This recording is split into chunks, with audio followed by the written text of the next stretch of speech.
Aku diberi warisan cek sebesar 25 miliar oleh kakekku. Suami dan ibu mertuaku tertawa, mereka bilang aku gila. Mimpi kamu. Mana mampu kakekmu dari kampung itu memberimu harta sebanyak itu. Paginya, pihak bank datang. Ternyata, bukan cuma 25 miliar. Tapi ada satu syarat. Dan aku pastikan, syarat itu membuat mereka menyesal telah menertawakanku. Sebelum ceritanya dimulai, silahkan tulis di kolom komentar dari daerah mana saja teman-teman yang menonton cerita ini. Jangan lupa like dan subscribe agar channel ini bisa semakin berkembang dan bisa mempersembahkan cerita yang lebih menarik lagi.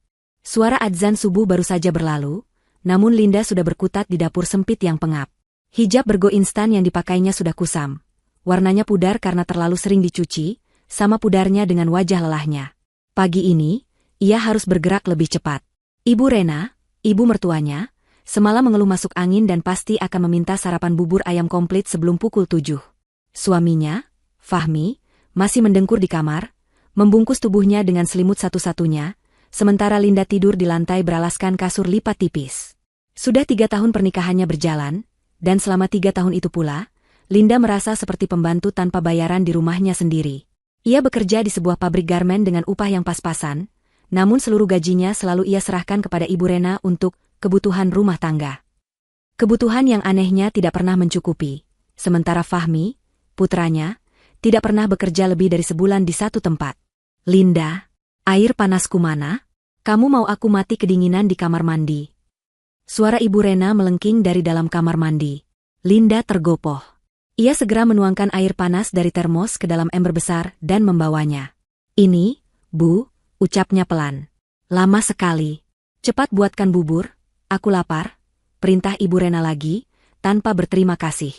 Linda kembali ke dapur, melanjutkan pekerjaannya. Ia mengaduk bubur sambil matanya sesekali melirik jam dinding. Ia tidak boleh terlambat ke pabrik. Fahmi akhirnya keluar dari kamar, menguap lebar, rambutnya acak-acakan.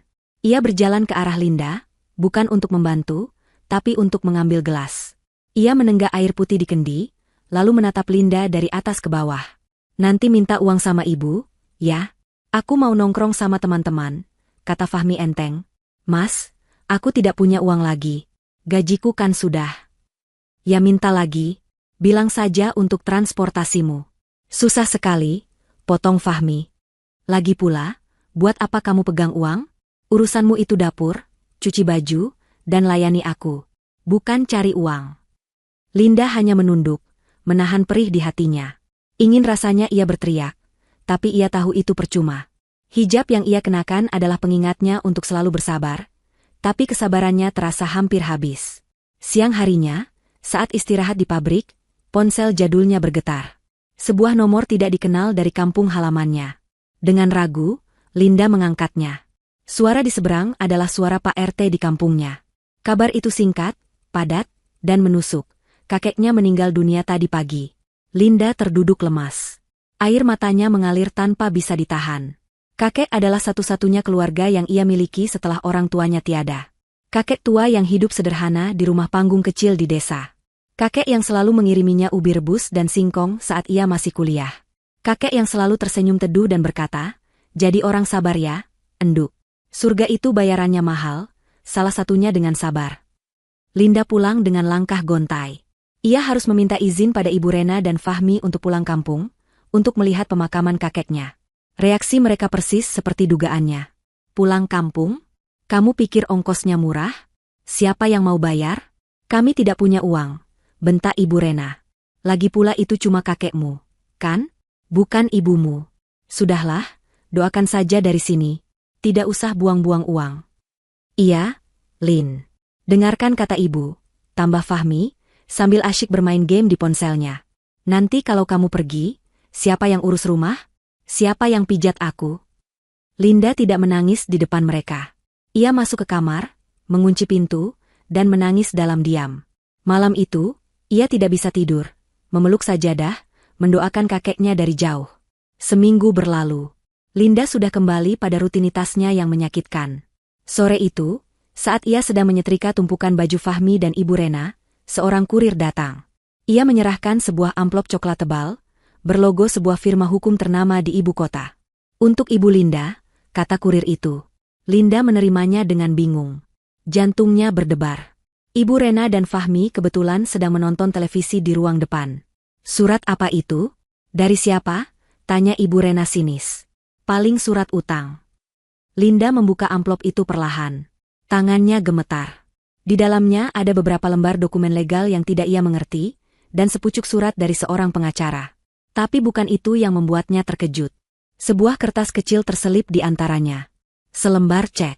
Mata Linda membelalak. Ia membaca deretan angka 0 di sana. 1, 2, 3, ada 9 angka 0. 25 miliar rupiah. Gelas di meja yang sedang ia pegang untuk minum terlepas dari genggamannya. Prang. Suara pecahan kaca itu membuat Fahmi dan Ibu Rena menoleh. Bodoh sekali. Pecahkan. Kamu harus ganti. Omel Ibu Rena. Tapi Fahmi lebih dulu melihat cek yang tergeletak di lantai. Ia memungutnya. Matanya menyipit, membaca. Lalu, hening sejenak. Detik berikutnya, tawa Fahmi meledak. Tawa yang keras, menghina, dan menyakitkan. Hahaha. Ya ampun. Linda, kamu dapat cek? 25 miliar? Dari siapa ini? Kakekmu? Ibu Rena ikut mendekat, merebut cek itu dari tangan Fahmi. Matanya yang rabun harus didekatkan. Apa ini? 25 miliar? Hahaha. Ibu Rena tertawa lebih keras dari Fahmi, sampai terbatuk-batuk. Mimpi kalian. Mimpi. Mana mampu kakekmu dari kampung itu memberimu harta sebanyak itu? Kakekmu yang rumahnya saja mau rubuh itu. Fahmi menepuk-nepuk pundak Linda, seolah Linda adalah orang gila. Sayang, kamu pasti terlalu lelah kerja ya? Ini cek palsu. Paling cuma kertas mainan. Hahaha. Kakekmu itu mungkin sudah pikun, mau pamer sama cucunya tapi pakai uang mainan. Benar, timpal Ibu Rena. Tidak usah berhalusinasi. Buang saja kertas sampah itu. Sekarang cepat bereskan pecahan kaca itu sebelum kaki anakku terluka. Fahmi melempar cek itu ke wajah Linda. Kertas itu melayang pelan dan jatuh di atas tumpukan baju kotor. Linda tidak berkata apa-apa. Penghinaan itu sudah terlalu sering ia terima. Tapi kali ini, ada sesuatu yang berbeda. Ia menatap kedua orang yang sedang terbahak-bahak itu. Ibu mertua dan suami yang seharusnya melindunginya, kini menertawakan warisan dari satu-satunya orang yang tulus menyayanginya. Dengan tenang, Linda memungut cek itu. Ia membersihkannya dari debu. Ia melipatnya rapi. Ia tidak membuangnya. Ia hanya tersenyum tipis. Senyuman yang tidak bisa dibaca oleh Fahmi maupun Ibu Rena. Malam itu, ia menyimpan cek itu di dalam kotak kayu kecil peninggalan ibunya, satu-satunya harta pribadinya. Ia akan mencari tahu kebenarannya besok. Pagi harinya, suasana di rumah itu kembali seperti biasa. Ibu Rena sudah mengomel sejak matahari belum terlihat. Fahmi mengeluh sakit kepala karena semalam begadang main game. Linda, seperti biasa, bangun paling awal, menyiapkan sarapan, mencuci piring, dan bersiap untuk berangkat kerja. Cek itu tersembunyi aman di dalam dompetnya yang usang. Ia berencana akan pergi ke bank saat jam istirahat makan siang nanti, meski ia harus berjalan kaki cukup jauh. Ia harus tahu apakah ia sedang dibodohi oleh kakeknya, atau sedang ditertawakan oleh takdir. Bagaimana, Nyonya Miliuner? Ejek Fahmi saat mereka sarapan nasi goreng sisa semalam. Sudah siap membangun istana hari ini? Haha. Ibu Rena ikut menimpali. Jangan lupa belikan kami mobil mewah ya, kalau cek palsumu itu bisa cair. Dasar pemimpi. Linda hanya diam. Ia menghabiskan nasi gorengnya dengan cepat, lalu mencuci piringnya. Ia sudah kebal. Hatinya sudah mati rasa terhadap ejekan mereka. Pukul 7:30 pagi, ketika Linda baru saja hendak memakai sepatu kerjanya yang mulai menganga di bagian depan, sebuah suara mesin mobil yang halus berhenti tepat di depan pagar rumah kontrakan mereka yang sempit. Ini aneh. Di gang mereka, jarang sekali ada mobil masuk. Apalagi mobil dengan suara mesin sehalus itu. Ibu Rena, yang sedang duduk di teras sambil mencari kutu di rambutnya, berteriak. Siapa itu? Mau pamer mobil? Menghalangi jalan saja. Fahmi mengintip dari jendela. Matanya langsung terbelalak. Bu, itu mobil mewah sekali. Hitam, mengkilap. Linda ikut melihat. Sebuah sedan hitam legam yang harganya mungkin 1000 kali lipat dari gaji tahunannya terparkir di sana. Pintu mobil terbuka. 2 orang pria berjas rapi melangkah keluar. Yang satu berusia sekitar 50-an, membawa tas kulit yang tampak berat dan mahal. Yang satu lagi lebih muda, berpenampilan necis seperti pegawai bank papan atas. Keduanya memancarkan aura profesionalisme dan kekayaan yang sangat kontras dengan lingkungan kumuh itu. Tetangga mulai berbisik-bisik dari balik tirai jendela mereka. Kedua pria itu berjalan mendekati rumah, menatap nomor rumah dengan pasti. "Permisi," kata pria yang lebih tua, suaranya tenang dan berwibawa. Ia mengetuk pintu pagar. Ibu Rena, dengan daster terbaiknya, segera berdiri. "Cari siapa, Pak?" tanyanya, sedikit genit. "Apa benar ini kediaman Ibu Linda?" tanya pria itu sopan. Linda, yang masih memegang sepatunya, maju ke depan. "Iya, Pak. Saya sendiri." Pria itu tersenyum lega. "Syukurlah. Saya pengacara Haris, firma hukum yang mewakili almarhum kakek Anda. Dan ini Pak Rahmat, dari pihak bank." Jantung Linda serasa berhenti berdetak. "Pengacara? Bank?" Fahmi dan Ibu Rena saling berpandangan. Wajah mereka bingung. "Silakan masuk, Pak," kata Linda, mempersilakan mereka masuk ke ruang tamu sempit yang hanya berisi kursi plastik dan meja kecil. Kedua pria itu duduk dengan sedikit canggung. Pak Rahmat meletakkan tasnya di pangkuan. Pengacara Haris menatap lurus ke arah Linda, mengabaikan Fahmi dan Ibu Rena yang kini duduk di samping Linda, memasang telinga baik-baik. "Bu, Ibu Rena bisa tolong buatkan minum?" kata Fahmi, mencoba bersikap seperti tuan rumah. "Ah, tidak perlu repot-repot. Terima kasih," cegah pengacara Haris. "Kami kesini untuk urusan mendesak. Langsung ke intinya saja. Ibu Linda, kemarin Anda sudah menerima amplop dari kami, bukan? Termasuk selembar cek." Ibu Rena langsung menyela. "Oh, cek mainan itu? Pak, kami minta maaf ya. Mungkin cucu menantu saya ini sudah menipu Bapak." "Dia itu?" "Ibu," potong Pak Rahmat dari bank dengan nada tegas namun sopan. Ia membuka tasnya. "Saya di sini untuk memastikan. Cek itu 100% asli, Ibu. Saya Rahmat, kepala cabang dari bank kami. Saya ditugaskan langsung oleh almarhum untuk mengawal pencairan dana ini." Hening. Suara jangkrik di luar terdengar lebih keras. Fahmi, yang sedang menyalakan rokok, membeku. Rokoknya jatuh dari bibirnya yang terbuka. Wajah Ibu Rena berubah dari merah padam karena marah, menjadi putih pucat pasi. Matanya menatap Pak Rahmat, lalu ke pengacara Haris, lalu ke Linda. Apa? Pak? Asli?" Suara Fahmi bergetar. "Sangat asli, Tuan," kata Pak Rahmat. "Dana sebesar 25 miliar rupiah sudah tersedia di rekening khusus atas nama Ibu Linda. Ibu Linda bisa mencairkannya kapan saja. Bahkan sekarang juga, jika beliau mau. Kami sudah membawa dokumen pencairannya." Pak Rahmat mengeluarkan beberapa dokumen dari tasnya. Fahmi menelan ludah. Keringat dingin mulai membanjiri pelipisnya. Ibu Rena tampak linglung, mulutnya komat kamit tanpa suara.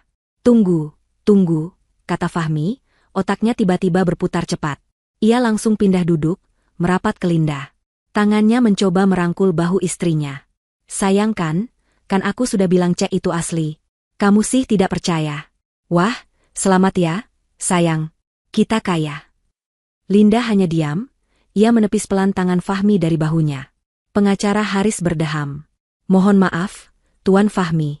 Sebaiknya Anda dengarkan dulu sampai selesai." Pengacara itu kembali menatap Linda. "Ibu Linda, seperti yang saya katakan, cek 25 miliar itu bisa dicairkan sekarang. Tapi, terus terang saja, itu bukan warisan utama Anda."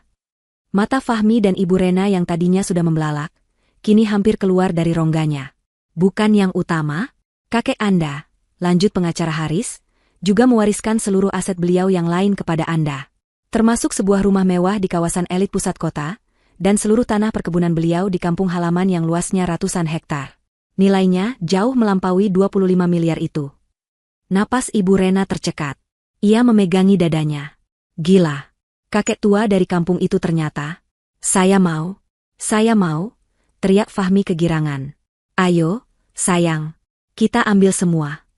"Tapi," kata pengacara Haris, suaranya menjadi berat dan sangat jelas. Ia menatap tajam bergantian ke arah Fahmi dan Ibu Rena, sebelum akhirnya berhenti di Linda. "Ada satu syarat mutlak yang tertulis dalam surat wasiat." "Syarat apa, Pak?" "Apa saja. Kami pasti penuhi." "Iya kan, Lin?" desak Fahmi, tidak sabar. Pengacara Haris mengambil napas panjang. "Syarat itu membuat suami dan ibu mertua Anda teriak histeris. Syaratnya adalah seluruh warisan tambahan itu, rumah mewah dan semua tanah perkebunan, hanya akan jatuh ke tangan Ibu Linda, jika dan hanya jika, Ibu Linda telah resmi bercerai dengan suami Anda saat ini, Tuan Fahmi.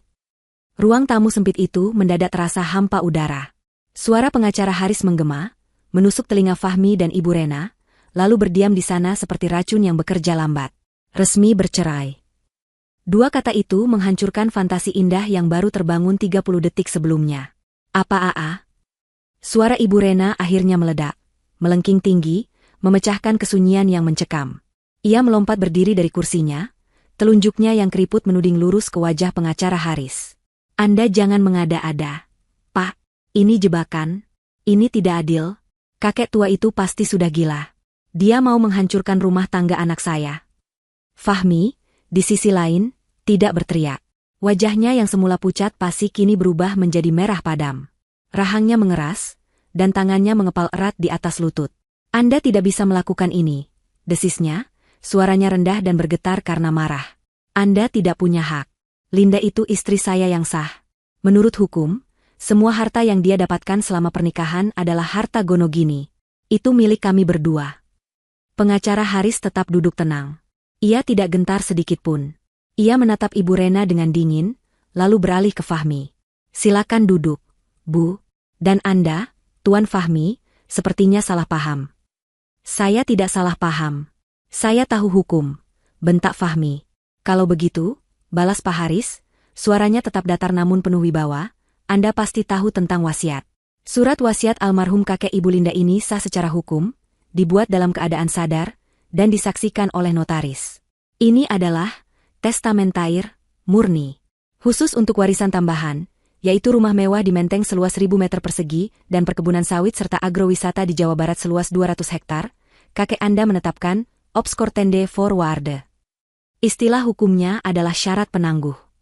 Fahmi dan Ibu Rena terdiam, tidak mengerti istilah itu, tapi raut wajah mereka menunjukkan ketakutan. Pak Haris melanjutkan, artinya, harta tambahan itu statusnya menggantung. Aset itu belum menjadi milik Ibu Linda. Aset itu baru akan beralih kepemilikannya kepada Ibu Linda setelah syaratnya terpenuhi. Syaratnya adalah terbitnya akta cerai yang berkekuatan hukum tetap. Sebelum syarat itu terpenuhi, aset itu bukan milik siapa-siapa, dan oleh karena itu, Tuan Fahmi, aset itu sama sekali tidak bisa dikategorikan sebagai harta Gonogini. Penjelasan itu seperti palu godam yang menghantam kepala Fahmi. Laki-laki itu terduduk lemas. Tidak ada celah. Lalu kalau mereka tidak bercerai, tanya Ibu Rena, suaranya kini bergetar cemas. Jika Ibu Linda memutuskan untuk tetap dalam pernikahannya, jawab Pak Haris sambil melihat dokumennya, maka syarat tersebut dianggap tidak terpenuhi. Seluruh aset tambahan itu, sesuai wasiat, akan 100% disumbangkan ke panti asuhan dan lembaga amal atas nama almarhum kakek. Tidak. Jangan. Ibu Rena berteriak histeris lagi. Jangan. Itu uang kita.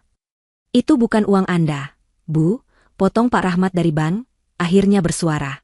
Nadanya tegas. Uang itu milik almarhum, dan beliau berhak menentukan akan diberikan kepada siapa. Tugas kami hanya menjalankan amanah. Linda, yang sedari tadi hanya diam, menunduk menatap lantai retak di bawah kakinya. Pikirannya berputar. Kakeknya yang ia kira hanya petani singkong sederhana. Kakeknya yang selalu ia kirimi uang 10.000 rupiah dari sisa gajinya, yang selalu ditolak halus oleh kakek. Ternyata, kakeknya tahu. Kakeknya pasti tahu semua penderitaannya selama ini. Dia tahu bagaimana menantunya, Fahmi, memperlakukannya. Dia tahu bagaimana besannya, Ibu Rena, menghinanya. Warisan ini bukan sekadar uang. Ini adalah kunci. Kakeknya memberinya kunci untuk keluar dari penjara ini. Air mata mulai menggenang di pelupuk mata Linda. Tapi ini bukan air mata kesedihan. Ini air mata haru, marah, dan kelegaan yang bercampur aduk. Ia teringat tawa Fahmi dan Ibu Rena kemarin. Cek palsu. Kertas mainan. Pemimpi. Sementara itu, Fahmi dan Ibu Rena sedang mengalami kepanikan internal. Otak mereka yang materialistis berputar cepat. Bercerai berarti kehilangan Linda, tapi mempertahankan Linda berarti kehilangan rumah mewah dan perkebunan. Tapi, tunggu dulu. Fahmi tiba-tiba mendapat ide. Wajahnya berubah. Ia menatap Linda, yang masih menunduk. Sayang, panggil Fahmi, suaranya tiba-tiba lembut, Sangat kontras dengan bentakannya tadi. Ia bergeser, mencoba merangkul Linda. Sayang, jangan didengarkan. Ini pasti akal-akalan kakekmu saja. Linda mengangkat wajahnya. Ia menatap suaminya. Tatapannya kosong, tapi Fahmi salah mengartikannya sebagai kebingungan. Pak, kata Fahmi kepada pengacara Haris, bagaimana kalau kami bercerai di atas kertas saja? Hanya untuk memenuhi syarat? Setelah hartanya cair, kami bisa rujuk lagi. Bisa kan? Pengacara Haris tersenyum tipis. Tuan Fahmi, almarhum sudah mengantisipasi hal itu. Di dalam wasiat juga tertulis, jika Ibu Linda terbukti rujuk atau menikah kembali dengan Anda setelah perceraian, seluruh aset tambahan itu akan ditarik kembali oleh yayasan. Fahmi terbelalak. Kakek tua itu benar-benar menutup semua jalan. Ibu Rena melihat situasi ini dengan panik.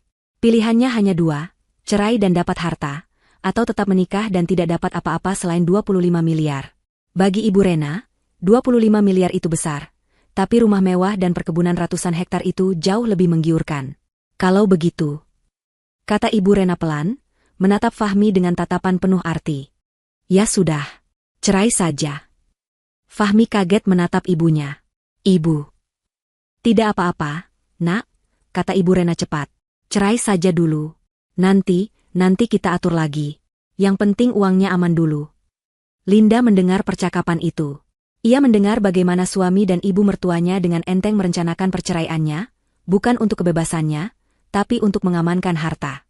Seolah dia adalah barang yang bisa ditukar tambah. Baiklah, pengacara Haris berdiri. Pak Rahmat ikut berdiri. Sepertinya diskusi kami sudah selesai. Tunggu, kata Fahmi panik. Jangan pergi dulu. Pak Haris menatap Linda. Ibu Linda, keputusan ada di tangan Anda. Kami tidak bisa memaksa. Namun, untuk cek 25 miliar itu, statusnya berbeda. Cek itu adalah pemberian tunai, tidak terikat syarat perceraian. Uang itu milik Anda sepenuhnya, kapanpun Anda mau. Pak Rahmat maju. Dokumen pencairannya sudah saya bawa, Bu. Ibu Linda bisa tanda tangan sekarang, dan sore ini uang itu sudah masuk ke rekening pribadi ibu yang baru. Rekening pribadi? Tanya Fahmi curiga. Ya. Almarhum sudah membukakan rekening baru atas nama Ibu Linda saja. Rekening ini tidak bisa diakses oleh siapapun selain beliau. Jelas Pak Rahmat. Wajah Fahmi dan Ibu Rena kembali pucat. Bu Linda? Tanya Pak Haris lembut. Linda menarik napas panjang. Ini saatnya. Ia menatap Fahmi. Ia menatap Ibu Rena. Ia melihat keserakahan yang begitu telanjang di mata mereka. Saya? Tentu saja dia mau tanda tangan. Potong Fahmi, mencoba tersenyum ramah ke Pak Rahmat. Iya kan, sayang? Ayo tanda tangan. Itu uang kita. Tolong, kata Linda, suaranya pelan tapi tegas. Jangan sebut itu uang kita. Itu uang saya. Fahmi dan Ibu Rena tertegun. Ini pertama kalinya Linda membantah mereka di depan orang lain. Saya mau tanda tangan, kata Linda kepada Pak Rahmat. Pak Rahmat segera menyerahkan dokumen dan pulpen. Tunggu. Ibu Rena mencoba merebut pulpen itu. Jangan, Lin, nanti dulu, kita bicarakan baik-baik. Pengacara Haris menahan tangan Ibu Rena. Ibu, mohon jangan menghalangi. Ini hak Ibu Linda. Dengan tangan sedikit gemetar, Linda membubuhkan tanda tangannya di atas materai. Sekali, 2 kali, 3 kali. Selesai, kata Pak Rahmat, mengambil kembali dokumen itu dengan lega. Selamat, Bu Linda. Anda resmi menjadi miliuner. Nanti sore tim kami akan mengantarkan kartu debit dan buku tabungan prioritas Anda ke alamat yang Anda tuju. Alamat? Tanya Linda bingung. Ya. Ibu tidak mungkin kembali ke sini, kan? Kata Pak Haris.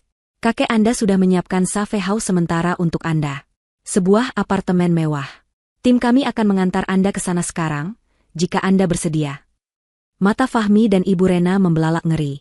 Mereka akan membawa Linda pergi. Tidak bisa, teriak Fahmi. Dia istri saya. Dia tidak boleh pergi. Pengacara Haris menatap Fahmi. Dia masih istri Anda, Tuan. Tapi dia juga klien kami yang keselamatannya harus kami jaga.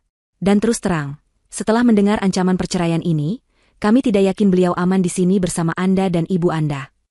Pengacara Haris menoleh ke Linda. Bu Linda, mari. Barang-barang Anda? Linda menggeleng. Saya tidak punya apa-apa. Ia menatap hijab kusam dan baju pabrik yang ia kenakan. Saya hanya bawa diri saya saja. Bagus, kata Pak Haris. Ayo. Saat Linda melangkah menuju pintu, Fahmi dan Ibu Rena tersadar dari hipnotis mereka. Linda, jangan pergi. Fahmi melompat, mencoba meraih lengan Linda. Namun, pengacara Haris lebih cepat. Tubuhnya yang tegap menghalangi Fahmi. Tuan Fahmi, saya peringatkan Anda. Jangan gunakan kekerasan. Ada 2 pengawal saya menunggu di luar mobil. 1 sentuhan saja pada klien saya akan panggil polisi. Ancaman itu berhasil. Fahmi membeku, tapi matanya memancarkan kebencian. Ibu Rena, melihat hartanya berjalan keluar pintu, segera mengubah taktik. Taktik histeria gagal, kini saatnya memakai topeng sandiwara. Nak, Linda, jangan, nak. Suara Ibu Rena tiba-tiba berubah lirih, penuh air mata buaya. Ia menjatuhkan dirinya ke lantai, merangkak, dan memeluk kaki Linda. Nak, maafkan ibu, nak. Isaknya. Ibu salah. Ibu memang mulutnya jahat. Tapi ibu sayang sama kamu, Lin. Ibu sudah anggap kamu kayak anak ibu sendiri. Linda berhenti melangkah. Ia menatap nanar ke arah kepala ibu mertuanya yang kini bersujud di kakinya yang beralaskan sepatu kerja usang. Sayang seperti anak sendiri? Hatinya mencibir. Anak sendiri yang mana? Yang dipaksa menyerahkan seluruh gajinya? Yang tidur di lantai beralas tipis? Yang makan nasi sisa kemarin? Fahmi melihat akting ibunya. Ia segera ikut bergabung.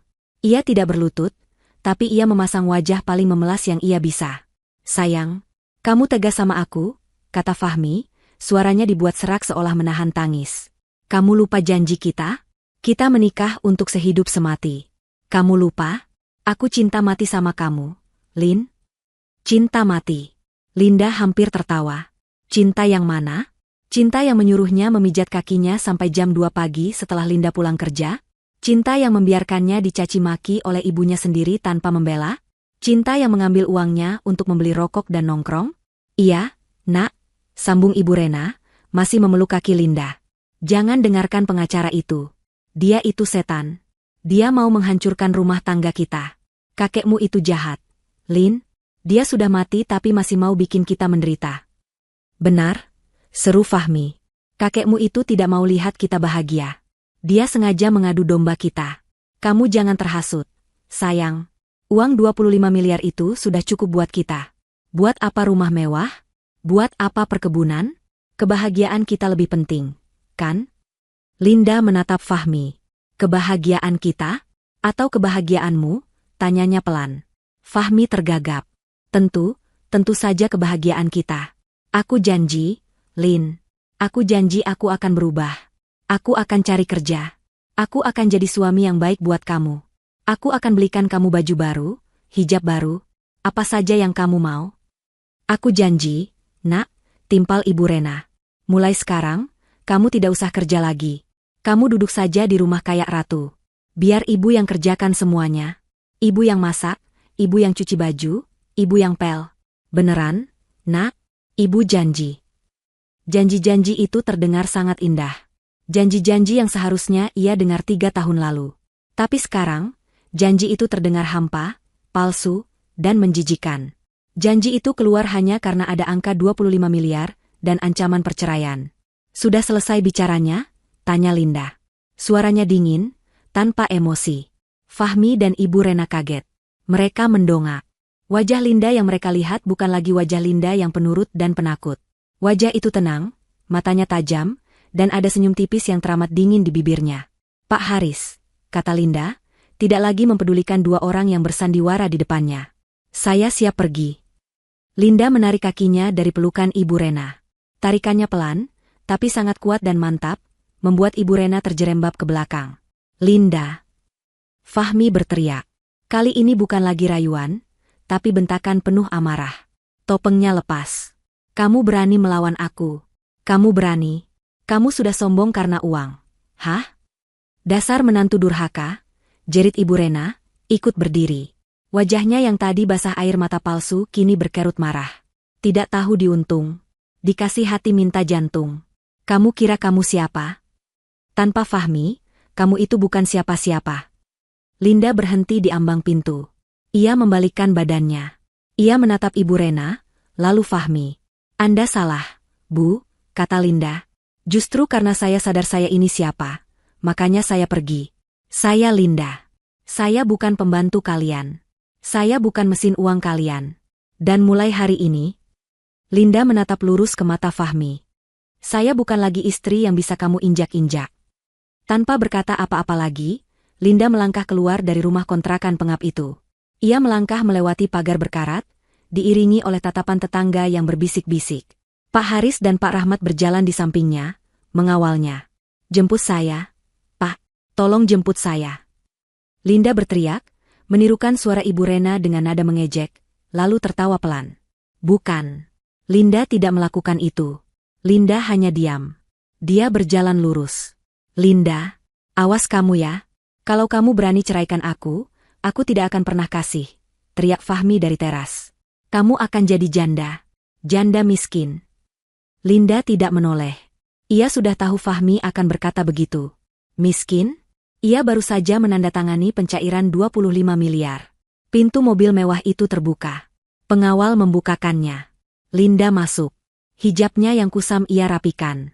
Mobil itu melaju pelan, meninggalkan gang sempit itu. Di dalam mobil yang sejuk dan wangi, Linda menatap keluar jendela. Ia melihat Fahmi dan Ibu Rena yang berdiri di depan rumah, menatap kepergiannya dengan wajah penuh amarah dan kekalutan. Mereka berteriak-teriak, tapi suaranya tidak terdengar lagi. Kita ke apartemen dulu, Bu, kata pengacara Haris dari kursi depan. Ibu bisa istirahat. Besok, kita mulai urus semuanya. Pakaian dan semua kebutuhan ibu sudah disiapkan di sana. Linda mengangguk. Ia bersandar di jok kulit yang empuk. Untuk pertama kalinya dalam 3 tahun, ia bisa bernapas lega. Ini bukan akhir. Ini adalah awal. Awal dari pembalasannya. Ia akan membuat Fahmi dan Ibu Rena menyesal. Menyesal seumur hidup mereka karena telah menertawakan cek itu, karena telah menghinanya, dan karena telah meremehkan kakeknya. Mobil sedan mewah itu melaju dengan tenang, membelah jalanan kota yang ramai. Di dalam, Linda duduk kaku di jok kulit yang empuk. Udara sejuk dari pendingin mobil terasa asing di kulitnya, begitu pula keheningan yang nyaman. Bertahun-tahun, satu-satunya suara yang menemaninya di perjalanan adalah deru mesin angkot yang bising atau omelan Fahmi jika ia terpaksa mengantarnya dengan motor pinjaman. Kini, ia diapit oleh 2 pria profesional dan dikawal oleh pengawal tak terlihat. Rasanya seperti mimpi. Mobil itu membawanya menjauh dari gang sempit yang pengap, menjauh dari rumah yang lebih terasa seperti penjara, menjauh dari 3 tahun hidupnya yang penuh hinaan. Ia menatap tangannya yang terlipat di pangkuan. Tangan yang kasar karena mencuci baju dan piring, tangan yang pegal karena bekerja di pabrik. Tangan yang sama, yang beberapa menit lalu, telah menandatangani dokumen bernilai 25 miliar. Mereka tiba di sebuah gedung apartemen yang menjulang tinggi di pusat kota. Lobinya berkilauan dengan lantai marmer dan lampu kristal. Seorang petugas keamanan membukakan pintu untuknya dengan hormat.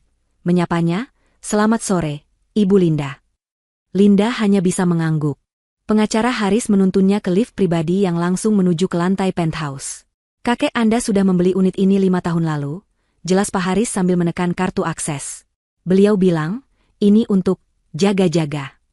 Saya rasa, beliau sudah tahu hari ini akan tiba. Pintu lift terbuka, dan Linda melangkah masuk ke sebuah ruangan yang membuatnya menahan napas. Ruangan itu luas, dengan jendela kaca dari lantai ke langit-langit, menyuguhkan pemandangan kota 180 derajat.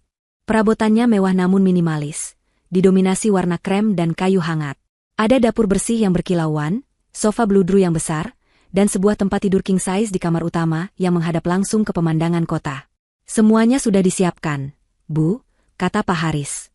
"Di lemari ada pakaian baru. Kulkas sudah terisi. Di meja itu ada ponsel baru, nomor baru. Hanya Ibu yang tahu nomornya. Nomor lama Ibu, sebaiknya Ibu matikan." Linda berjalan perlahan, menyentuh permukaan meja makan dari marmer. Ia melihat pantulan dirinya di jendela. Seorang wanita dengan hijab kusam, baju pabrik lusuh, dan mata yang lelah. Tapi di balik mata itu, ada api kecil yang baru saja dinyalakan. Saya tidak tahu harus bagaimana, Pak," bisik Linda. "Untuk malam ini, Ibu tidak perlu melakukan apa-apa," kata Pak Haris lembut. "Makan, mandi air hangat, dan tidur nyenyak. Ibu pantas mendapatkannya. Besok, kita akan mulai menyusun rencana. Tim pengacara perceraian terbaik sudah saya hubungi. Mereka akan menemui Ibu besok pagi." Setelah Pak Haris dan Pak Rahmat pergi, Linda sendirian di istana barunya. Ia berdiri di tengah ruangan selama hampir 1 jam, hanya diam. Lalu, ia berjalan ke kamar mandi yang lebih besar dari kamar tidurnya di rumah kontrakan. Ia menyalakan shower air hangat, dan berdiri di bawahnya tanpa melepas pakaian. Ia menangis. Bukan tangis kesedihan. Itu adalah tangis pelepasan. Ia menangis untuk 3 tahun kesabarannya, 3 tahun harga dirinya yang diinjak-injak, 3 tahun penghinaannya. Lama ia menangis, sampai air matanya kering. Ia lalu melepas pakaiannya yang basah kuyup. Ia menggosok tubuhnya kuat-kuat, seolah ingin menghilangkan semua jejak Fahmi dan Ibu Rena dari kulitnya. Ia membuang baju pabrik dan hijab kusam itu ke tempat sampah. Ia tidak akan pernah memakainya lagi. Ia membuka lemari pakaian. Di dalamnya, tergantung rapi puluhan baju baru. Gamis-gamis katun yang lembut, blus sutra, dan deretan hijab baru aneka warna, semuanya sopan dan elegan. Ia mengambil gamis rumah berwarna biru langit dan hijab instan yang senada. Ia bercermin di cermin besar. Ia masih Linda. Masih wanita berhijab. Tapi ia bukan lagi Linda yang sama. Malam itu, ia makan malam sendirian di meja makan mewahnya. Hanya sepiring nasi dan telur mata sapi yang ia masak sendiri. Tapi rasanya ini adalah makanan ternak yang pernah ia makan. Malam itu, ia tidur di atas kasur yang terasa seperti awan. Ia tidak lagi tidur di lantai, tidak lagi kedinginan.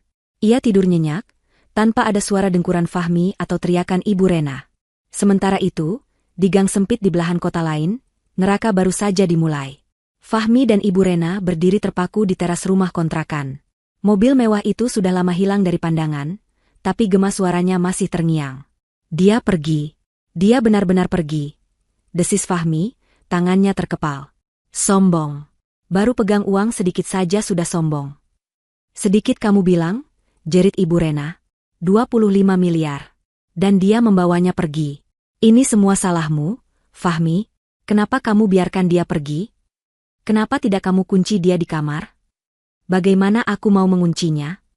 Ada pengacara dan pengawal, balas Fahmi, tak kalah keras. Lagi pula, ini juga salah ibu.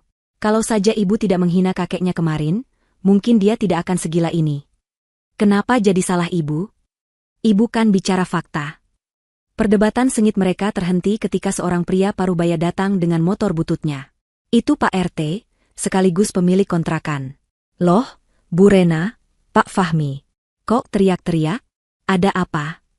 Ah, tidak, Pak RT, kata Ibu Rena, mencoba tersenyum. Ini, tadi ada sedikit masalah keluarga. Pak RT mengangguk-angguk. Oh, begitu. Syukurlah kalau begitu. Saya kesini cuma mau memberitahu. Tadi istri Pak Fahmi, Bu Linda, menelepon saya. Fahmi dan Ibu Rena langsung waspada. Linda? Dia bilang apa? Tanya Fahmi cepat. Beliau bilang, beliau sudah melunasi kontrakan ini untuk 6 bulan ke depan, kata Pak RT. Fahmi dan Ibu Rena bernapas lega. Ah, syukurlah. Ternyata dia masih ingat kita, gumam Ibu Rena. Tapi, lanjut Pak RT, Bu Linda berpesan. Uang sewa itu dibayar lunas. Dengan syarat, rumah ini harus dikosongkan dalam waktu 24 jam. Beliau bilang, beliau mau merenovasi rumah ini untuk disumbangkan ke yayasan. Jantung Fahmi dan Ibu Rena serasa copot. Apa?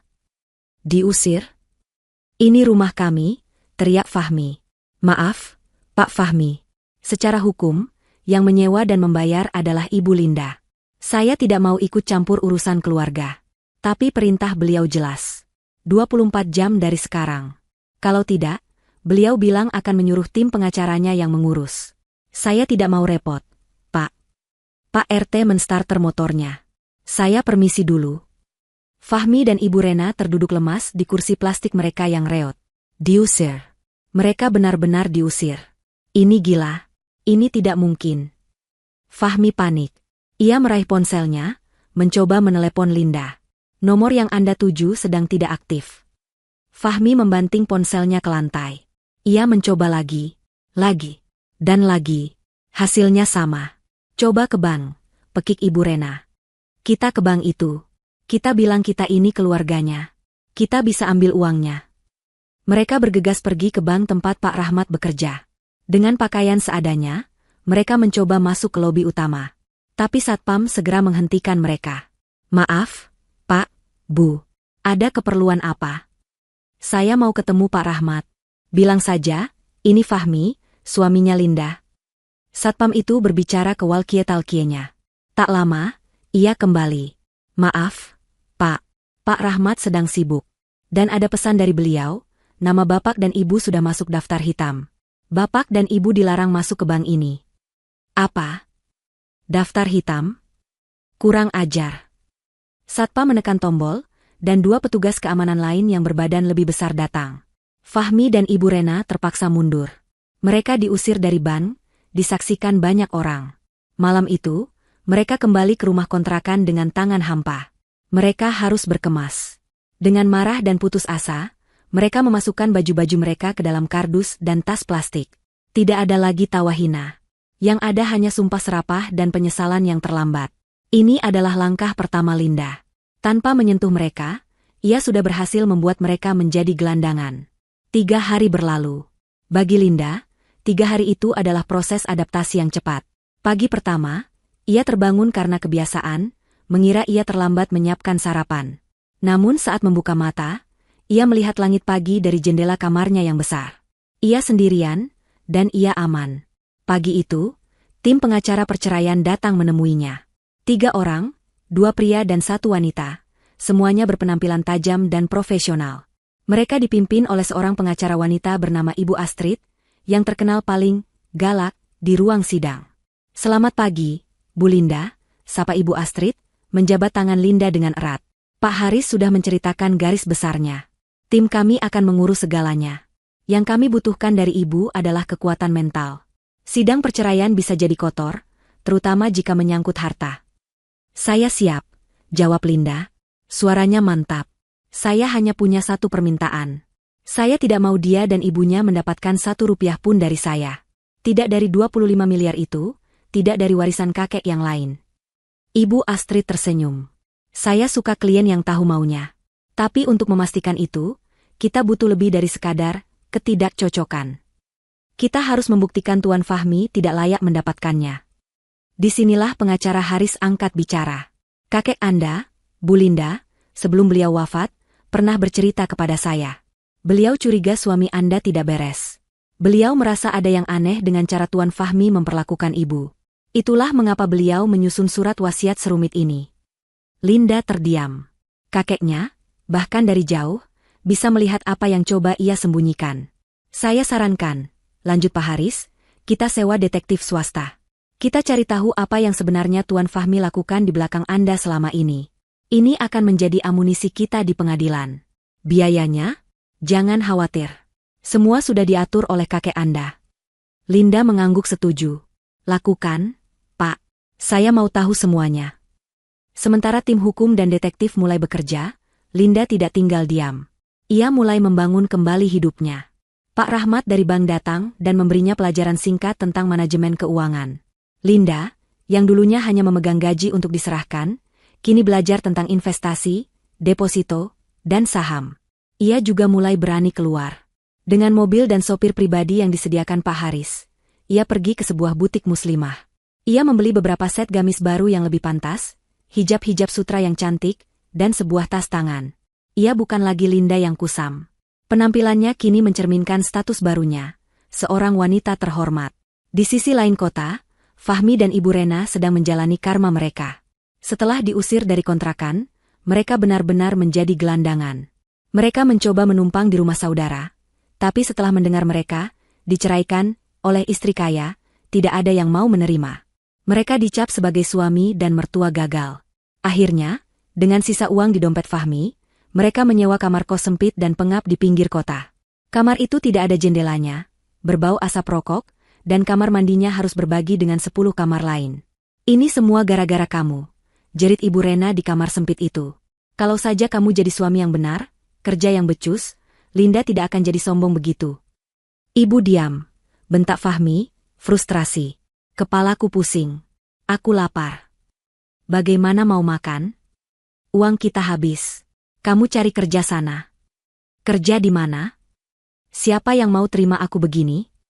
Mereka yang terbiasa dilayani, kini harus melakukan segalanya sendiri. Tidak ada lagi bubur ayam di pagi hari, tidak ada lagi pijatan malam hari.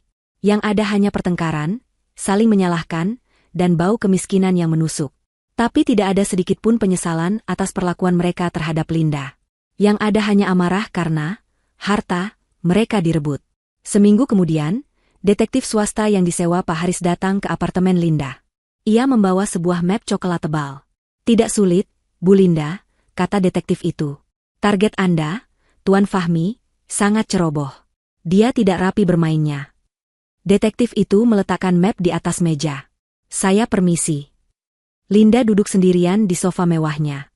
Tangannya sedikit gemetar saat membuka map itu. Lembar pertama adalah foto. Jantungnya serasa diremas. Itu Fahmi. Sedang tertawa lebar, merangkul seorang wanita. Wanita itu muda, berpakaian ketat, dan tidak berhijab. Mereka tampak mesra. Foto berikutnya, mereka sedang makan di restoran cepat saji. Foto berikutnya, mereka berboncengan motor. Foto berikutnya, mereka masuk ke sebuah hotel melati. Linda menutup matanya sejenak. Sakit. Tentu saja sakit. Tapi rasa sakit itu cepat tergantikan oleh amarah yang dingin. Jadi, ini yang dilakukan suaminya di saat ia bekerja banting tulang di pabrik. Ia membuka lembar berikutnya. Ini bukan foto. Ini adalah salinan rekening koran. Rekening sebuah bank, atas nama Ibu Rena. Linda membaca baris demi baris. Setiap bulan, selama 3 tahun terakhir, ada aliran dana masuk rekening itu. Jumlahnya bervariasi. Tapi tanggalnya selalu sama, 1 hari setelah Linda gajian. Itu uangnya. Itu uang gajinya. Fahmi dan Ibu Rena telah bersekongkol di belakangnya. Mereka bilang uang gajinya habis untuk bayar kontrakan, bayar listrik, dan makan.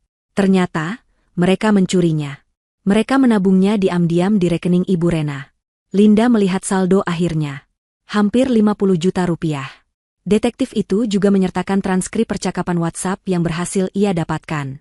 Percakapan antara Fahmi dan Ibu Rena. "Fahmi, Bu, Linda sudah transfer. Aman. Ibu Rena, bagus. Sedikit lagi kita bisa beli rumah kecil itu. Nanti kalau sudah lunas, kamu ceraikan saja perempuan bodoh itu. Bikin repot. Fahmi, sabar, Bu. Biar dia kerja dulu buat kita. Hahaha. Perempuan bodoh. Itu julukan mereka untuknya." Linda membalik ke halaman terakhir. Ini adalah temuan paling menyakitkan. Sebuah foto dari media sosial wanita simpanan Fahmi. Wanita itu berpose selfie, memamerkan sebuah gelang emas baru di pergelangan tangannya. Linda mengenali gelang itu. Bulan lalu, Ibu Rena tiba-tiba sakit parah. Fahmi datang menangis padanya, bilang butuh uang untuk biaya rumah sakit. Linda tidak punya uang. Lalu Fahmi mengeluarkan sebuah gelang emas. "Ini gelang warisan ibuku, Lin," katanya waktu itu. "Terpaksa aku jual buat biaya ibu. Tapi uangnya masih kurang." Linda, yang kasihan, akhirnya mengambil jam lembur ganda di pabrik selama 2 minggu untuk menutupi kekurangan itu. Sekarang ia melihatnya. Gelang itu tidak pernah dijual. Ibu Rena tidak pernah sakit parah. Uang lemburnya ia berikan agar suaminya bisa membelikan gelang, warisan, itu untuk simpanannya. Cukup. Sudah cukup. Linda tidak menangis. Ia mengambil ponsel barunya. Ia menelepon pengacara Haris. "Halo, Pak Haris," katanya. Suaranya tenang, tapi mematikan. "Saya sudah lihat semuanya. Saya punya bukti perselingkuhan, dan bukti pencurian uang." "Bagus, Bu. Itu akan sangat."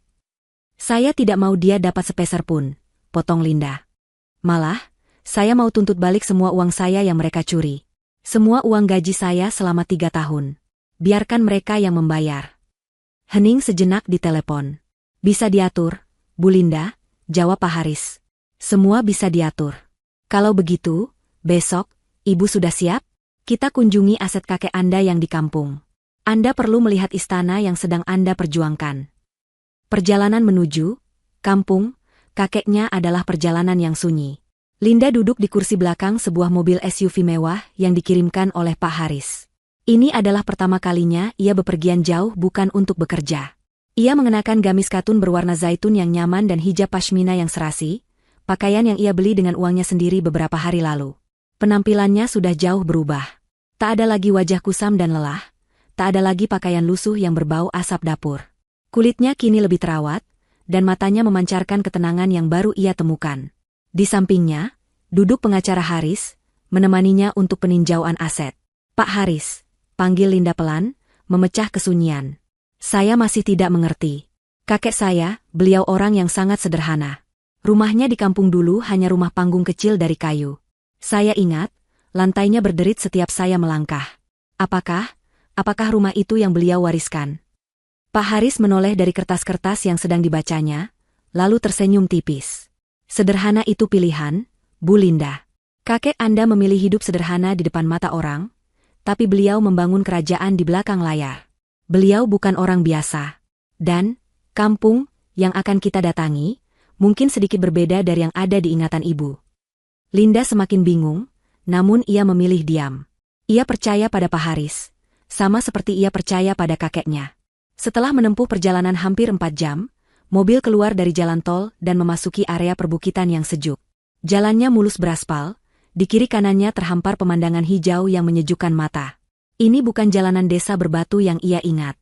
Mobil mereka kemudian melambat di depan sebuah gerbang raksasa yang terbuat dari kayu jati kokoh dan besi tempa. Di atas gerbang itu, terukir nama, Kencana Agrowisata Estate. Linda tertegun. Kita mampir ke tempat wisata, Pak. Sopir menghentikan mobil di depan pos satpam. Pak Haris menurunkan kaca jendela. Kami dari firma hukum. Sudah ada janji. Satpam yang berseragam rapi itu memberi hormat, dan gerbang raksasa itu terbuka secara otomatis tanpa suara. Kita sudah sampai, Bu Linda, kata Pak Haris. Selamat datang di kampung kakek Anda. Mobil kembali melaju. Linda menatap keluar jendela dengan mulut sedikit terbuka. Ini bukan kampung. Ini adalah sebuah dunia lain. Sejauh mata memandang, terhampar perkebunan teh yang tertata rapi, diselingi oleh kebun buah naga dan stroberi. Ada danau buatan yang berkilauan di kejauhan, dengan vila-vila kecil bergaya modern tradisional di tepinya. Karyawan berseragam terlihat sibuk merawat tanaman dan melayani pengunjung di area restoran outdoor. Semua ini, bisik Linda. Semua ini milik kakek Anda, jawab Pak Haris. Dan sekarang, milik Ibu. Agrowisata seluas 200 hektar ini adalah salah satu yang terbesar di provinsi ini. Beliau membangunnya dari nol selama 30 tahun terakhir. Mobil terus menanjak, melewati jalanan pribadi yang lebih kecil, menjauh dari area wisata publik. Mereka memasuki kawasan yang lebih privat, dijaga oleh gerbang kedua. Di puncaknya, di atas bukit tertinggi yang menghadap langsung ke danau dan hamparan kebun, berdirilah sebuah rumah. Linda kehabisan kata-kata. Itu bukan rumah. Itu adalah istana. Sebuah bangunan modern yang didominasi kaca, baja, dan kayu premium. Arsitekturnya menyatu dengan alam, dengan kolam renang infinity yang seolah menyambung dengan langit. Mobil berhenti di lobi utama. Beberapa pelayan rumah tangga yang berseragam rapi sudah berbaris menyambut. Selamat datang, Nyonya muda, sapa mereka serentak. Linda melangkah masuk dengan kaki gemetar. Interiornya luar biasa. Perabotannya mewah, tapi terasa hangat dan nyaman. Dan di dinding ruang keluarga yang besar, tergantung sebuah lukisan cat minyak. Lukisan kakeknya, tersenyum teduh. Di sampingnya, tergantung foto-foto. Foto Linda saat masih bayi, digendong kakek. Foto Linda saat wisuda sarjana, yang ia kirimkan lewat pos. Kakeknya memajang semua itu. Seorang wanita paruh baya, kepala pelayan, mendekat. Nyonya, kamar Anda sudah disiapkan. Linda menatap Pak Haris, matanya berkaca-kaca. Kakek, beliau menyiapkan semua ini? Pak Haris mengangguk. Beliau tahu ibu adalah satu-satunya pewarisnya. Beliau hanya menunggu waktu yang tepat. Beliau tidak ingin ibu hidup menderita. Syarat perceraian itu adalah cara beliau untuk memastikan ibu bebas sepenuhnya sebelum menerima semua ini. Linda akhirnya menangis. Menangis di pelukan kepala pelayan itu. Kakeknya telah memberinya lebih dari sekadar harta. Beliau memberinya kebebasan, harga diri, dan sebuah rumah. Sementara itu, di kamar kos sempit yang berbau lembab, Fahmi dan Ibu Rena hampir gila. Uang mereka benar-benar habis. Mereka sudah menjual ponsel Fahmi yang tersisa untuk makan mie instan selama seminggu. Aku tidak tahan lagi, teriak Fahmi, menendang dinding triplek. Kita harus cari Linda. Dia pasti sembunyi di kampung kakeknya. Bagaimana kita tahu alamatnya? Balas Ibu Rena. Aku ingat. Dulu dia pernah cerita nama desanya. Desa Sukamakmur. Fahmi bergegas. Dengan sisa-sisa tenaga dan harapan palsu, ia dan Ibu Rena mengumpulkan uang receh terakhir mereka. Mereka bahkan terpaksa menjual cincin kawin emas palsu milik Ibu Rena untuk ongkos bus. Setelah perjalanan 8 jam yang melelahkan dengan bus antar kota yang reot, mereka tiba di desa Sukamakmur. Desa itu memang ada. Tapi desa itu miskin, berdebu, dan panas. Tidak ada tanda-tanda kekayaan. Yang mana rumah kakeknya? Tanya Ibu Rena, mengelap keringat. Mereka bertanya ke warung. Permisi, kenal dengan kakeknya Linda? Yang katanya kaya raya? Orang-orang di warung tertawa. Kaya raya? Di sini semua petani, Mas. Tidak ada yang kaya raya. Paling-paling juga Pak Lurah. Fahmi dan Ibu Rena bingung. Mereka berjalan tak tentu arah, lapar dan putus asa. Tiba-tiba, mata Fahmi menangkap sesuatu di kejauhan, di atas bukit. Sebuah gerbang megah. Kencana Agro Estate. Mungkin di dalam situ, gumam Fahmi. Dengan sisa tenaga, mereka berjalan kaki berkilo-kilometer menanjak menuju gerbang itu. Penampilan mereka sudah seperti gembel. Lusuh, kotor, dan bau keringat. Mereka tiba di gerbang utama, di pos satpam. Permisi, Pak, kata Fahmi, mencoba terdengar sopan. Saya mau ketemu Linda. Pemilik tempat ini. Saya suaminya. Satpam itu menatap mereka dari atas ke bawah dengan tatapan curiga. Ibu Linda? Pemilik? Mohon maaf, Pak. Ibu Linda sedang sip. Sudah buat janji? Tidak perlu janji. Saya ini suaminya. Dia istri saya, teriak Fahmi, mulai tidak sabar. Iya. Saya mertuanya, timpal Ibu Rena. Biarkan kami masuk. Linda, keluar kamu. Anak durhaka. Ibu Rena mulai berteriak-teriak histeris di depan gerbang. Satpam itu segera mengambil walkie-talkie-nya. Pos 1 ke pos utama. Ada 2 orang gila mengaku suami dan mertua nyonya muda. Mohon petunjuk. Tak lama, jawaban datang. Perintah dari Pak Haris. Tunjukkan fotonya. Satpam itu mengeluarkan ponselnya, menunjukkan sebuah foto yang sudah dikirimkan oleh Pak Haris seminggu lalu. Foto Fahmi dan Ibu Rena, diambil diam-diam saat mereka diusir dari ban. Ini bapak dan ibu, kan? Tanya Satpam. Fahmi dan Ibu Rena kaget. Pak Haris berpesan, kata Satpam itu dengan nada dingin. Nama Pak Fahmi dan Ibu Rena ada di daftar hitam. Anda dilarang masuk ke seluruh properti milik Ibu Linda. Sekarang, silakan pergi baik-baik, atau kami panggil keamanan internal. Apa? Kurang ajar. Fahmi mencoba menerobos palang pintu. 2 satpam lain yang berbadan lebih besar segera keluar dari pos, membawa pentungan. Fahmi dan Ibu Rena terpaksa mundur. Linda, keluar. Jangan sembunyi kamu. Dasar istri tidak tahu diri. Fahmi berteriak sekuat tenaga. Tiba-tiba, langit yang mendung pecah. Hujan deras turun mengguyur. Dalam sekejap, Fahmi dan Ibu Rena basah kuyup. Jauh di atas bukit, di dalam istananya yang hangat, Linda berdiri di balkon kamarnya.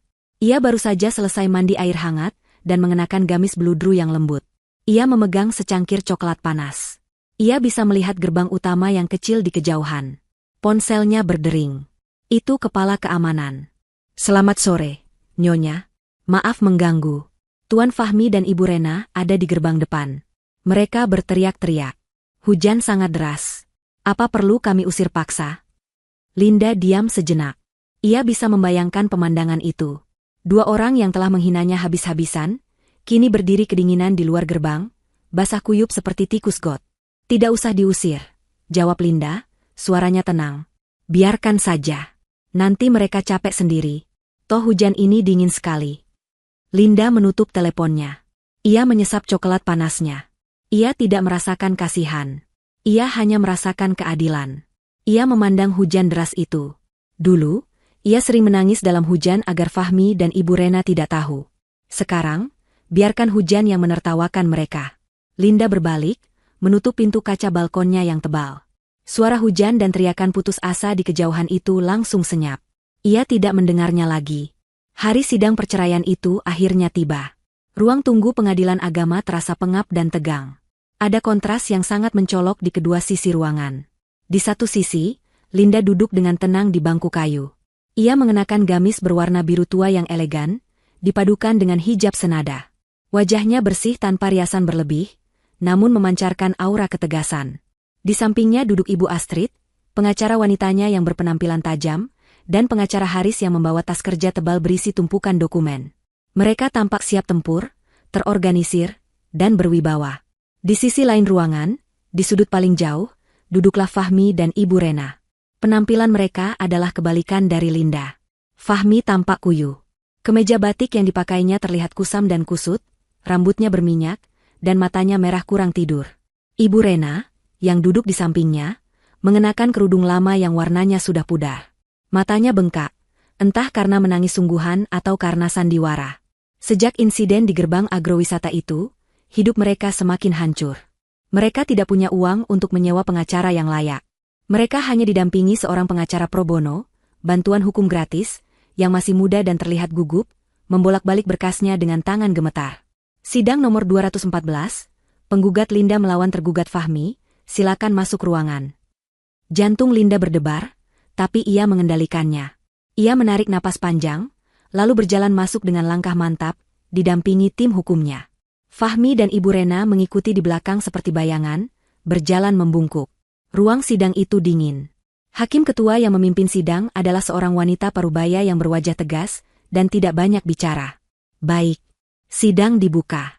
Pihak penggugat, silakan sampaikan tuntutan Anda, kata hakim. Ibu Astrid berdiri. Suaranya jelas dan lantang memenuhi ruangan. Terima kasih, Yang Mulia.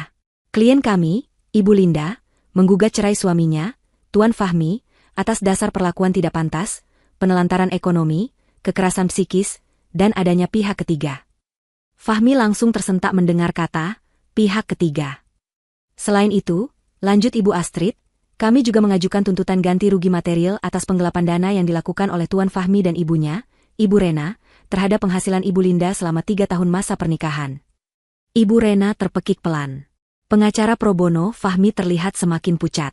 Keberatan, Yang Mulia, seru pengacara Fahmi, suaranya sedikit gemetar. Ini tuduhan tidak berdasar. Klien saya adalah suami yang baik. Justru Ibu Linda yang berubah sejak beliau mendapatkan warisan. Dia terbutakan oleh harta dan melupakan kewajibannya sebagai istri. Fahmi segera menyambung. Air matanya mulai mengalir, persis seperti yang ia latih bersama ibunya. Benar, Bu Hakim. Saya cinta sekali sama Linda. Saya tidak mau cerai. Dia yang mau meninggalkan saya karena saya miskin. Dia durhaka, Bu Hakim. Dia menelantarkan saya dan ibu saya. Ibu Rena ikut menangis meraung-raung. Iya, Bu Hakim. Anak saya dizalimi. Linda itu sudah kami anggap anak sendiri, tapi dia buang kami seperti sampah. Tolong kami, Bu Hakim.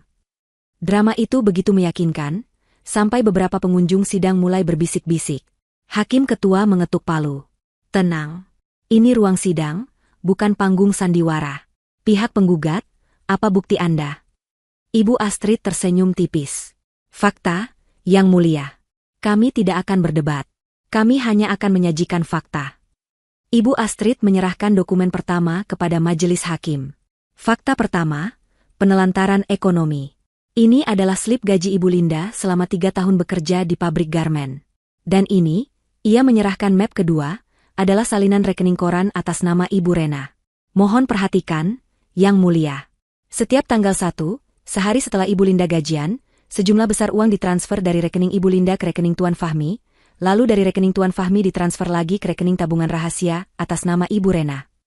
Wajah Fahmi dan Ibu Rena langsung berubah seputih kapas.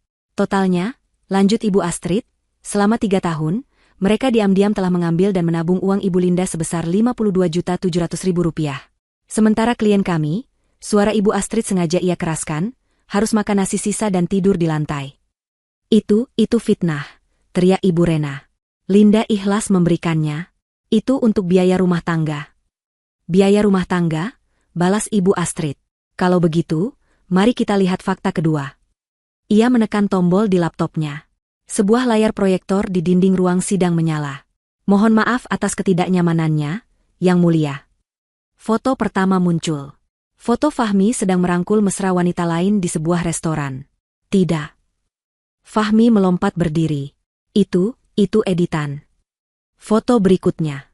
Fahmi dan wanita yang sama, masuk ke sebuah hotel melati. Tanggalnya tercetak jelas di sudut foto. Hari kerja, jam 2 siang, saat Linda sedang bekerja di pabrik. Seluruh ruang sidang terhenyak. Ibu Rena menatap anaknya dengan ngeri. Bukan karena Fahmi selingkuh, tapi karena ia begitu bodoh sampai tertangkap basah. Dan fakta ketiga, Ibu Astrid tidak memberi mereka jeda. Foto gelang emas di tangan wanita simpanan itu muncul. Ini adalah gelang yang Tuan Fahmi akui sebagai warisan ibunya, yang katanya akan dijual untuk biaya pengobatan Ibu Rena.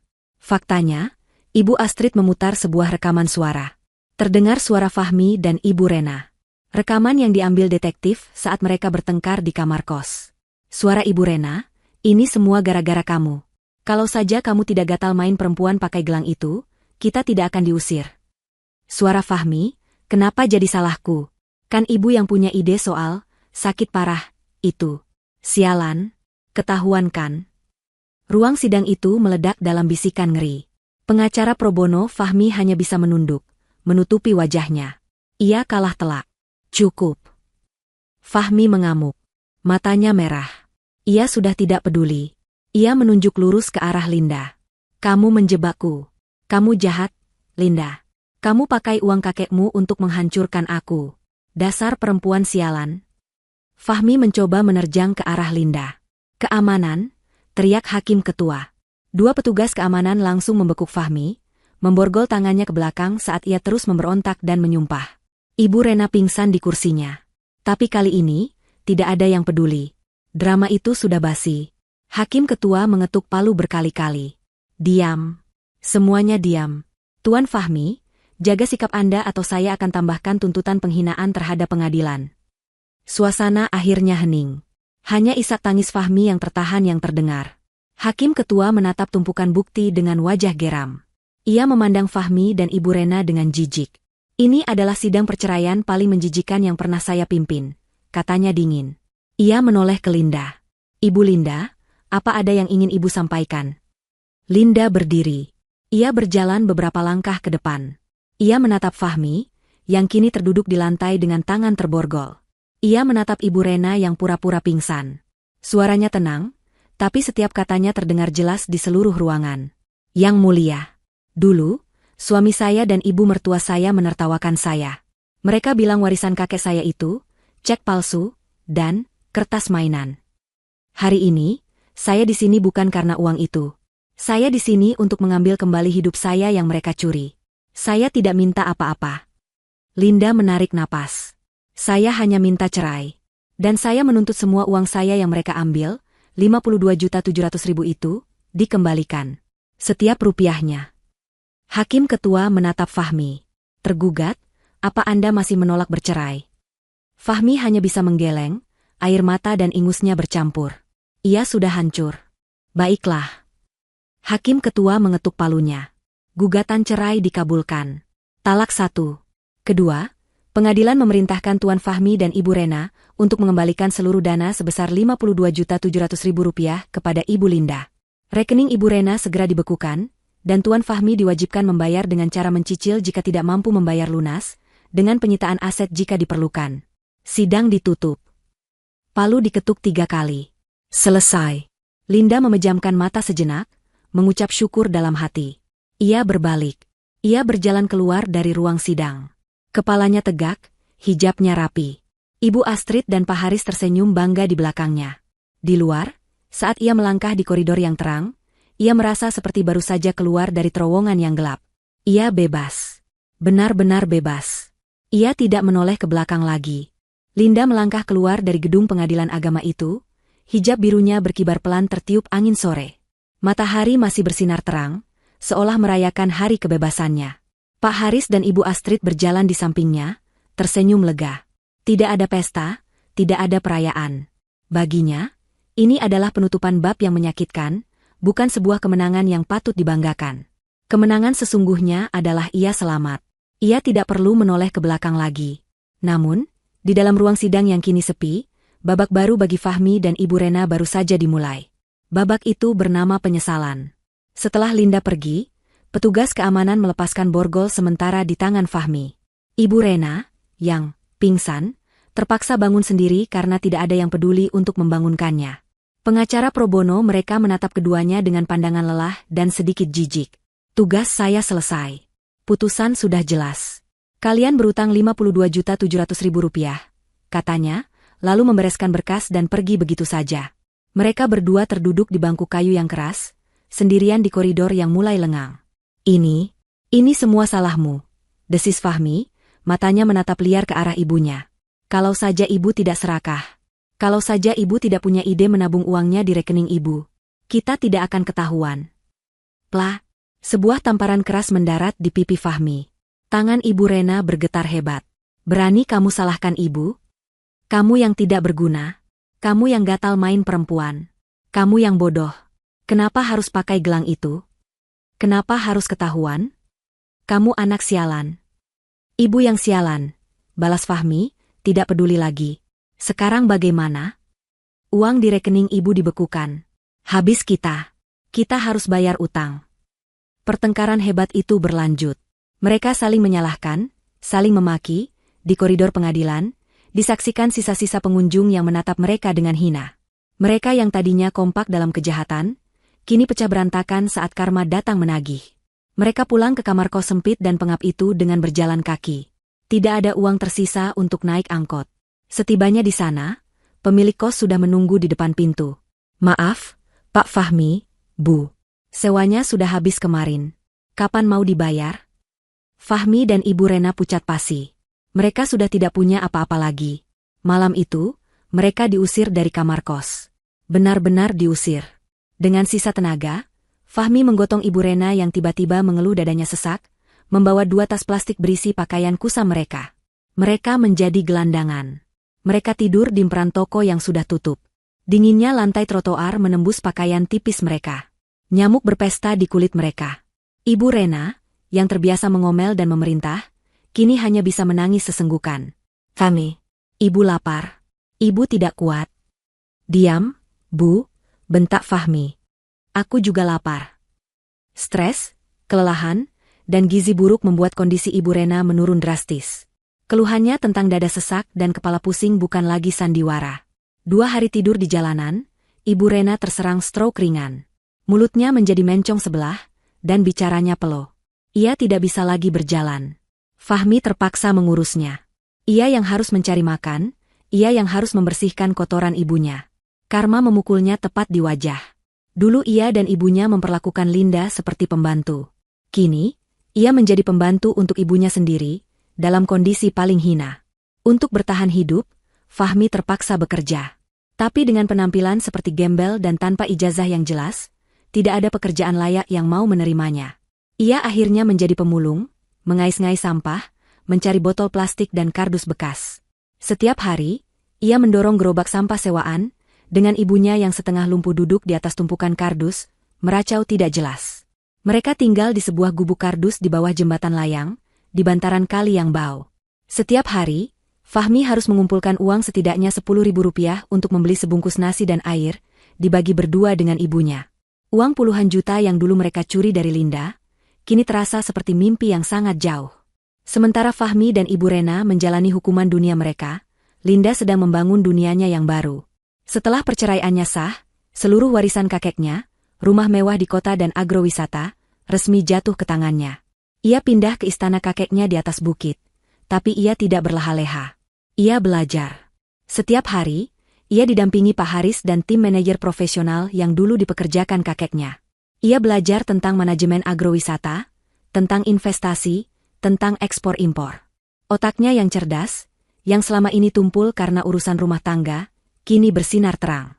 Dalam 6 bulan, ia sudah menguasai seluk-beluk bisnis kakeknya. Tapi Linda tidak lupa daratan. Ia ingat penderitaannya. Ia ingat bagaimana rasanya menjadi perempuan yang tidak berdaya. Suatu hari, ia berdiri di depan rumah kontrakan kecil di gang sempit tempat ia dulu tinggal. Rumah itu sudah kosong. Ia membelinya dari Pak RT.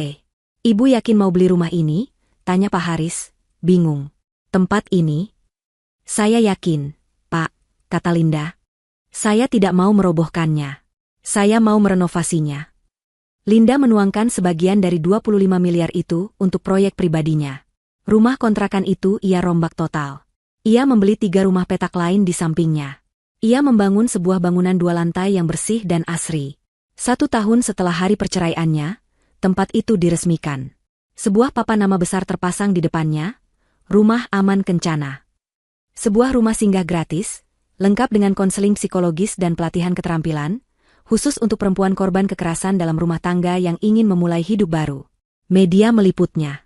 Acara peresmian itu dihadiri oleh wali kota dan banyak aktivis perempuan. Linda, dengan gamis sutra berwarna krem dan hijab yang anggun, berdiri di podium, memberikan pidato. Saya mendedikasikan tempat ini, katanya, suaranya tenang namun bergetar, untuk semua perempuan yang pernah merasa sendirian. Untuk semua perempuan yang pernah merasa tidak berharga, yang pernah dihina, dan yang suaranya direnggut. Saya ingin bilang, kalian tidak sendirian.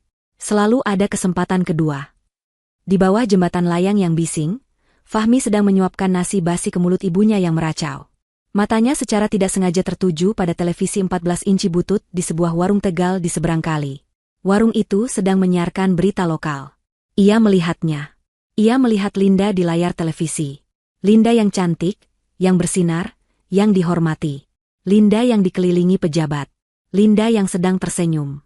Senyum yang sama sekali berbeda dari senyum dingin saat terakhir kali ia melihatnya di pengadilan. Ini senyum tulus. Di layar, tertulis, Linda Kencana, filantropis muda, resmikan rumah aman untuk korban KDRT. Fahmi membeku. Sendok di tangannya jatuh ke tanah yang kotor. Perempuan bodoh. Perempuan yang ia sebut, pemimpi. Perempuan yang ceknya ia sebut, kertas mainan. Kini perempuan itu ada di televisi, dipanggil, filantropis muda. Linda. Rintih Ibu Rena. Ia juga melihatnya. Untuk sesaat, mata tuanya yang keruh tampak jernih. Ia melihat apa yang telah mereka buang. Fahmi menunduk. Ia menatap gerobak sampahnya. Ia mencium bau busuk dari kali. Ia merasakan sengatan matahari di kulitnya yang dekil.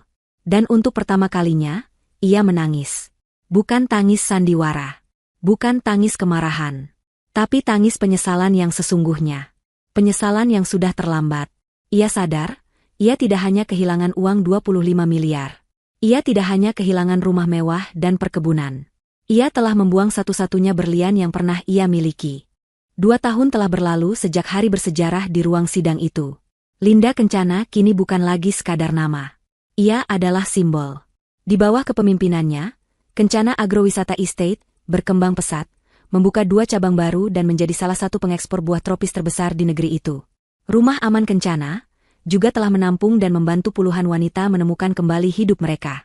Linda sendiri telah tumbuh menjadi wanita bisnis yang dihormati, cerdas, dan tetap rendah hati. Hijabnya yang elegan kini sering menghiasi sampul majalah bisnis dan sosial. Ia menemukan kebahagiaannya bukan hanya dalam harta, tapi dalam memberi arti pada kehidupan orang lain. Kekayaan tidak mengubahnya. Ia tetap Linda yang bangun sebelum subuh untuk sholat. Tapi kini ia melakukannya di musola pribadinya yang menghadap kebun teh, bukan di kamar sempit yang pengap. Ia tetap Linda yang ramah. Tapi kini ia dikelilingi oleh orang-orang tulus yang menghargainya, bukan oleh parasit yang menggerogotinya. Di sisi lain takdir, kehidupan Fahmi dan Ibu Rena telah mencapai titik terendahnya, dan menetap di sana. Mereka tidak lagi tinggal di bawah jembatan. Setelah berbulan-bulan memulung, Fahmi berhasil mengumpulkan cukup uang untuk menyewa 1 kamar petak yang lebih buruk dari kamar kos mereka dulu. Ukurannya hanya 3 kali 3 meter, berdinding triplek, dengan bau got yang menyengat. Stroke Ibu Rena semakin parah. Ia kini benar-benar lumpuh separuh badan. Ia tidak bisa bicara, hanya bisa meracau dan menangis. Seluruh hidup Fahmi kini terkuras untuk mengurus ibunya, ibu yang telah menyeretnya ke jurang kehancuran. Hutang 52,7 juta rupiah itu masih menghantuinya. Pengadilan berhasil menyita seluruh isi rekening Ibu Rena, tapi itu hanya menutupi sebagian kecil. Sisanya, menjadi utang abadi Fahmi.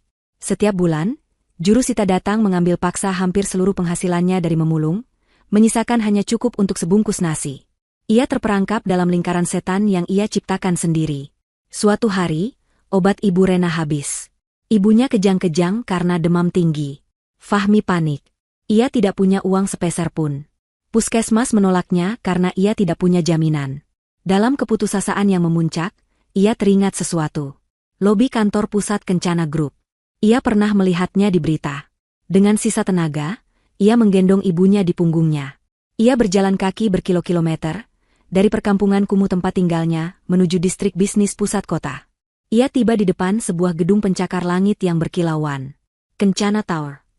Penampilannya begitu menyedihkan. Pakaiannya compang-camping, tubuhnya bau keringat dan sampah. Ibu Rena di punggungnya merintih pelan. Ia mencoba masuk. Berhenti. Dua petugas keamanan berbadan tegap langsung mengadangnya di pintu kaca yang mengkilap. Mau apa Anda? Ini bukan tempat pemulung. Saya mau ketemu Linda. Desis Fahmi, napasnya tersengal. Saya Fahmi, suaminya. Tolong, ibu saya sakit. Petugas keamanan itu tertawa. Suami Nyonya Linda? Hahaha. Anda mimpi, Pak. Nyonya Linda tidak punya suami. Sekarang pergi, sebelum kami panggil polisi. Tidak. Saya harus ketemu dia. Linda. Fahmi berteriak putus asa, mencoba menerobos. Tepat pada saat itu, lift pribadi di lobi berdentang. Pintu stainless steelnya terbuka. Keluarlah Linda, didampingi oleh pengacara Haris dan beberapa direkturnya. Linda tampak sangat profesional dengan setelan blazer dan celana panjang berwarna putih gading, hijabnya ditata rapi. Mereka sedang tertawa pelan, mendiskusikan rapat yang baru saja selesai. Melihat keributan di lobi, langkah Linda terhenti. Mata Fahmi terkunci pada sosok itu. Sosok istrinya. Mantan istrinya. Yang begitu bersih, begitu wangi, begitu jauh. Linda, teriak Fahmi sekali lagi. Linda menoleh. Untuk sepersekian detik, ia membeku. Ia mengenali suara itu. Ia mengenali dua sosok menyedihkan di depan pintu itu. Pria kurus dekil yang menggendong wanita tua yang lumpuh. Fahmi memanfaatkan keterkejutan petugas keamanan. Ia berlari, menyeret tubuhnya, dan menjatuhkan diri tepat di kaki Linda. Ia tidak peduli lagi dengan harga diri. Ia meletakkan ibunya yang terkulai di lantai marmer yang dingin, lalu bersujud, memeluk kaki Linda. Linda, maafkan aku, Lin. Isaknya, air mata dan ingus bercampur dengan debu di wajahnya. Maafkan, tolong, Lin selamatkan ibu. Dia sekarat, aku mohon. Ibu Rena, yang terbaring di lantai, menatap Linda dengan mata tuanya yang penuh ketakutan dan penyesalan. Tangannya yang lumpuh mencoba meraih-meraih, suaranya hanya, eung-eung. Lobi yang tadinya sibuk itu menjadi senyap. Semua karyawan dan tamu berhenti, menyaksikan drama yang luar biasa itu. Pak Haris melangkah maju untuk melindungi Linda, tapi Linda mengangkat tangannya, menghentikannya. Linda menatap dua sosok yang terkapar di kakinya. Pemandangan ini, dulu, merekalah yang membuatnya bersujud. Dulu, merekalah yang tertawa di atas penderitaannya. Dengan gerakan yang tenang dan anggun, Linda berjongkok. Ia menyamakan tingginya dengan Fahmi yang masih tersungkur. Seluruh lobi menahan napas. Mas Fahmi, kata Linda. Suaranya lembut, tapi terdengar jelas di keheningan itu. Sangat kontras dengan teriakan histeris Fahmi. Fahmi mendongak, matanya penuh harap. Dulu, lanjut Linda, menatap lurus ke mata Fahmi. Kamu dan ibu pernah tertawa sangat keras. Kamu bilang kakekku pikun. Kamu bilang warisan 25 miliar itu, cek palsu, hanya pantas untuk bungkus cabai. Wajah Fahmi memucat.